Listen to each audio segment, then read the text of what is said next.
just to review now, we are saying that what we had called ascension, what we had called awakening, what we had called physicsofsoul.com is one very specific and measurable electrical phenomena which must be taught by electrical engineers.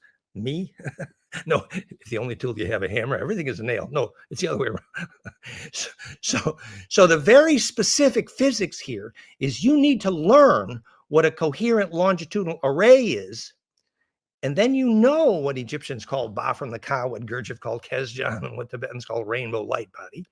You can practically plan for the hygiene for your body to embed in that array. For example, live food, live enzyme food, genetic diversity, access to sacred sites, access to magnetic cross points, access to the kinesthetics of movement, which enable compression, called the quality of grace. If the geometry of curvature and the change of the rate of movement is correct, you will feel a tingle in your finger at the end of that spiral. That's the physics of yoga, right? It's implosive capacitance.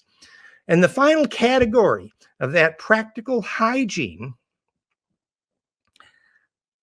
to become immortal, I mean, to have a soul, I mean, to ascend, I mean, to awaken. The practical hygiene, the last category, which we like to talk about, is something that you might call pure intention.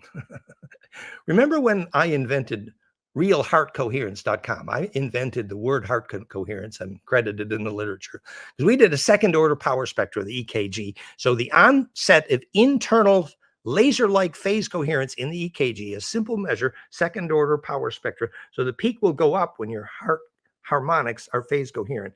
And so that peak is going up and down. You can read about it, realheartcoherence.com. But the thing that's cool and instructive here is the onset of that coherence measure, goes up or down, is literally a functional lie detector, a functional working lie detector. So if he said, I love you, I want to marry him, and you see his heart coherence go, he's speaking his truth, actually. Whereas if the heart coherence goes down, no, because the heart knows which waves are biologically distributable. And that definition of what is a shareable wave, which is perfect charge distribution, sometimes called Hey Ave, heaven, or plains of Sharon, or Champs-Elysees. These are names for perfected charge distribution. Go to heaven. And that is a name for the physics of the only thing that gets into that array, ancestor memory, songline, dreaming track. Remember, in Aboriginal terms, that access to that ancestor memory is the only definition of God or the divine, is if you're doing the work of that array. The reason is, excuse me, when I get carried away, my voice says, oops. The reason is because the energy in that longitudinal array has been gathering and storing the symmetry of survival memory only for 1 million years. And you can't get in or out of that array unless you have some new information which is perfectly distributable and serves everyone in that array. The ability to compress, which is the only physics of successful death, that black hole, is because to get into that array, to release a ghost, for example, you have to embed, impress, and there has to be something you would call pure intention. In practical terms, here's what it means. Every time you think a shareable thought, I fried my voice, oops. Every time you think a shareable thought, your hair stands up, right? It's called eureka. The reason your hair stands up electrically when you think a shareable thought is you have imploded the capacitance from the array. Now, if in fact every single thought you ever had was an analysis of pure principle, which resulted in a discovery of something that serves everything, everyone, that pure principle, that pure, what's called pure intention, which is heart coherence, means that you are continually imploding the capacitance of the array, which means quite literally, you will never die. It means quite literally that the only reason you need to die is you chose to think too many thoughts which were not shareable, were not compressible, and didn't distribute well into that array. If you train yourself that your pattern of thinking is always about pure principle. For example, oh, there's some people fighting over there, and these are bad people, blah, blah, blah. However, if you saw there was a fight over there and you meditated deeply and you understood for like 7 generations where that anger came from, and you took inside yourself the embeddable compassion of the consumed perspective, as if you were inside the eyeballs on every different side of that argument at once, literally family constellation therapy, suddenly you would have what in the Shakespearean theater was called consumed perspective, which is why it's an octahedron. All the different emotions sequence in phase produce consumed perspective. And at the end of the Shakespearean play, you go, oh, you have this enlightenment moment. Well, that's consumed perspective. That is the hygiene of the practice to think only shareable thoughts. And that's the final category of the practical hygiene for bliss. You have the nutrition aspects, you have the find your place of power aspect, you have the sacred gymnastic, the kinesthetic aspect, but you also have the hygiene of the discipline of thinking only shareable thoughts. And that enables the implosive compression that then allows your aura to radiate this coherent stuff, Kesjan, Bafram rainbow light body coherence longitudinal, which is the physics of soul, which allows you to inhabit the array. And that is the physics of ascension and the physics of awakening. So I'm hoping that was a happily ever after. And I think I squeezed that into about 30 or 35 minutes. Do we have time for questions here, or let's see, add me on, okay, it's empathy and compassion on crack. That's what is in the array. It is. It's what makes a thought shareable. Yes, reading the questions in the window here is very helpful. What makes a thought shareable is the fact that the wave has achieved fractal distribution. And so shareable thought is a name for the electric symmetry which propagates non-destructively into that array. And if your thinking is based on compassion, which is the heart turning inside out recursively, implosively, it is, I'm turning myself inside out for you, darling. The physics of compassion, which is the physics of empathy, which ultimately is the physics of soul.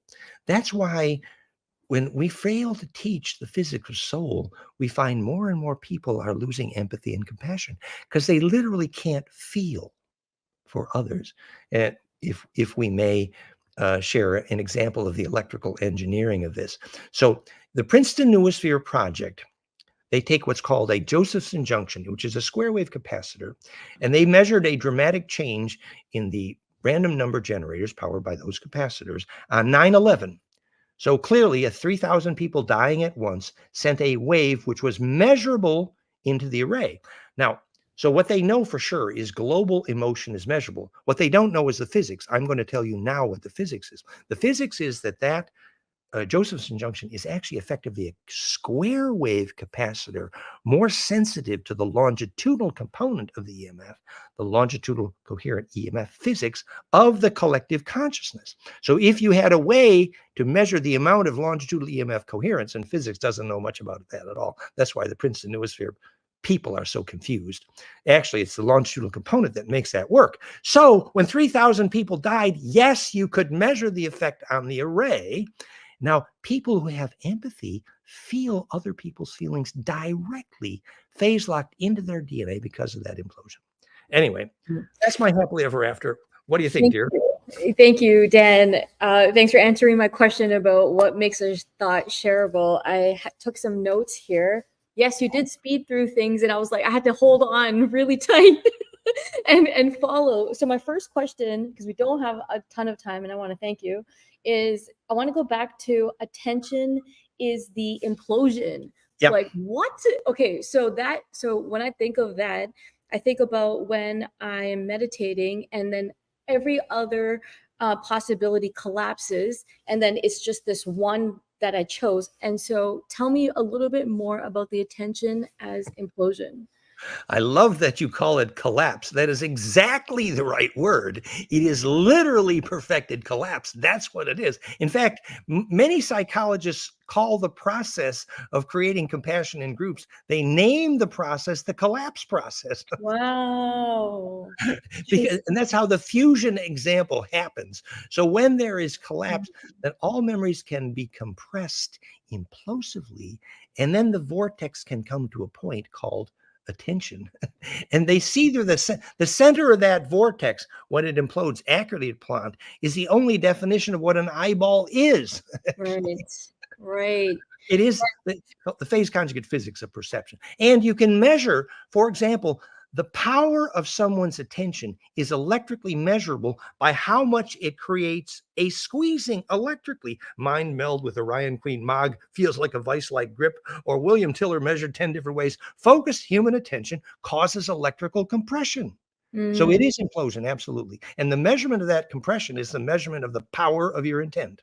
Right. Okay. So thank you. This would be such a great Star Trek episode, by the way. Like, I'm a huge fan. And you're talking Oh, about arrays, and I'm thinking exactly. about Voyager. I just finished Deep Space Nine. Like, Oh yeah, and by the way, the plasma physics of 9, I did a great recording with Elena Denon. It's actually nice. 9 plasma donuts is why you have 9 chakras. They self-organize. Oh, But go ahead. interesting. Okay, so now let's go to the Taurus. Yeah. Okay, so now we know about the Taurus, and we know at the center point of the heart. Okay, perfect. Okay, some people say it's a black hole. That eyeball is a donut, and you go through the black hole, and it pops you out to another reality. What do you An think? array. An array. Actually, Okay. so the thing is, the center point of that donut is precise. It is Planck, length and time. Mm. And so when the harmonics that lead the vortex there are tuned to Planck, called PlanckFire.com, then at the implosion point, there is an efficient conversion of transverse to longitudinal. And that squirt gun then effectively, that is the only physics of stargates, for example, and telepathy and portals and remote viewing, for sure. Oh, interesting. Okay, so then we become the central pedal, but then what about the centrifugal? So what So about like this energy? the physics of bliss starts with compression, and then radiance is possible, identical with how a rose works. So compression first, then radiance. And so if the compression is implosive, then you can radiate into the array. But if you Mm, don't learn the physics of compression, then there is no bliss, basically. I see. And then It's a how do you perfect know case. when you are in the array, or you've contacted it, or you're in connection with it? Well, the physics of lucid dreaming is instructive there. So if you have access to a magnetic line and you do these practices, for example, by looking at your hand inside the dream, it adds the recursive Yeah. biofeedback loop, which compresses the aura and makes the dream more lucid, because that compression impedance matches you to the node of the array. And then the node of the array becomes your eyeball into the array. So, for example, if you have a sacred site that you do your bliss meditation, particularly at sunrise and sunset, and you Right. close your eyes and you look down the song lines like it's an eyeball, it's literally the only physics of telepathy as well. Oof. That reminds me of the Gita, and in the cosmic reveal, Krishna mentions the billion eyes, and so Exactly. like it's like And you know, the billion eyes on the peacock's feather is a perfectly spaced fractal array. That's what the peacock feathers are. love It's it. the and you know the Wow. million facets on an insect eyeball. The Mm. consumed perspective is enabled by the phase discipline. By the That's face, say that again. the phase discipline. The angle between each facet on the insect eye has precise phase discipline that allows the implosion for the communion of visions e pluribus unum from many one. And then what about phase variance though? Can you change? How can you get into a phase variance? And are you able to even like? Can you control that? Is what I'm saying, or does nature control that? Well, one way to ask that question is once you've entered the lucid dream or death, and your vortex is propagating, right? Yeah. And the obvious question is, how do you steer? Yeah. Hold on tight. Well, but if you look at the physics, this spiral on this torus, if you cast a shadow indexed by tetra cube, Mhm. the shadows are Hebrew and Sanskrit literally, which Mm. are plasma propulsion vector directors to steer your jets. So actually, if you visualize one sacred letter, you've actually controlled the angle of the phase of the donut of your vortex in your optical cortex, Whoa. enabling you to steer. Whoa.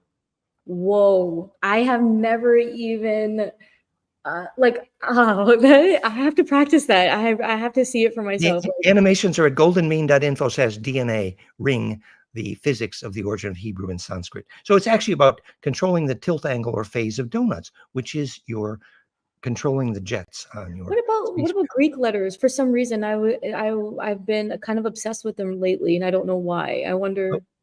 There's a superset alphabet called Ophanim Enochian, goldenmean.info/Ophanim, which is a Okay. superset of the tetracubes, so those symmetry shadows into hypercube dodecikosa, Ophanim Enochian. And from there, we derived Greek. You can see the animations at All goldenmean.info/Greek. right. Yeah. Wow. But if you go to Athens, don't tell them you've discovered what's the origin of Greek because they will shoot you. I had Okay.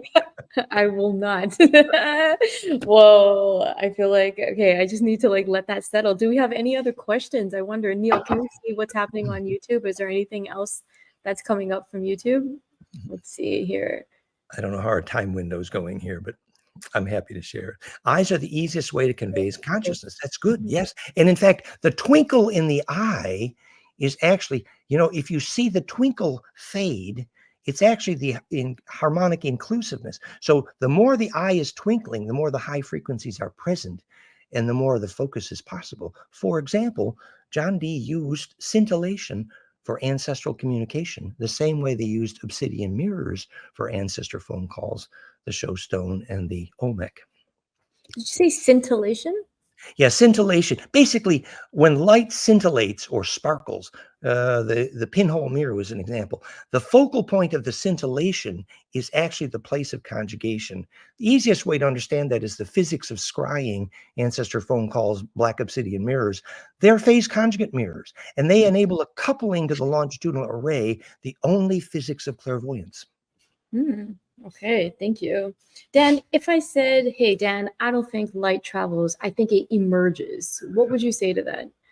Well, electricians got very shocked when they say electrons don't go far, they just bounce down a row.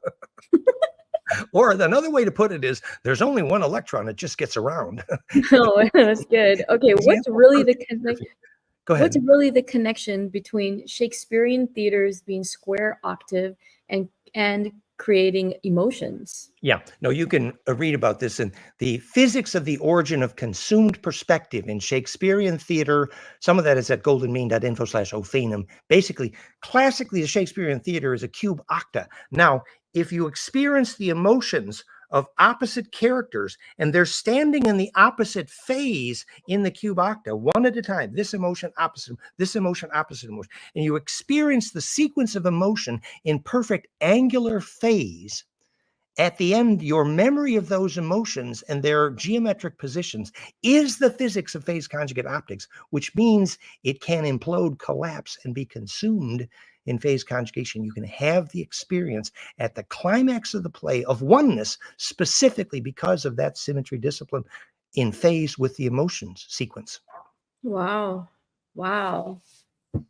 Tell us again, where can we find more info on that again?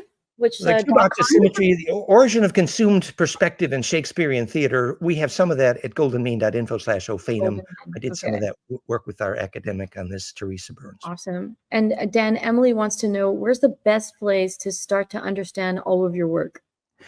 Well, my newest book, plankfire.com, PLANCKPHIRE, plankfire.com, has all 5 of my books and links to all my websites. I do have too many websites, admittedly. Indexes at fractalfield.com, goldenmean.info, therify.net, flameinmind.com, pyramidwirelesspower.com, physicsofsoul.com. Yeah, too many websites. Okay, before we let you go, I have a quick question, and I want to hear your thoughts on reincarnation and like past lives from this perspective. If we can carry our memories into death, what happens? Absolutely. What happens about? Absolutely. Yes. And the memory of past life is like, it would be a tragedy if you had to take your memory through death and it was not pure principle. It would be totally distraction. However, if your intent at the moment of death like the yearning of your ancestors at the moment of death is the wind in your sails. Mm. So if you have a shareable wave, pure intent, which is phase coherent longitudinally at the moment of death, then more of that memory is literally propagable through death. So what we call soul, as in Jane Roberts' Education of Oversoul 7, the oversoul is the fact that when you discover the long wave intent of your soul, which is long memory, the only definition of soul, then you can take memory through death because there's a symmetric, disciplined relationship to your service of the long-term intent.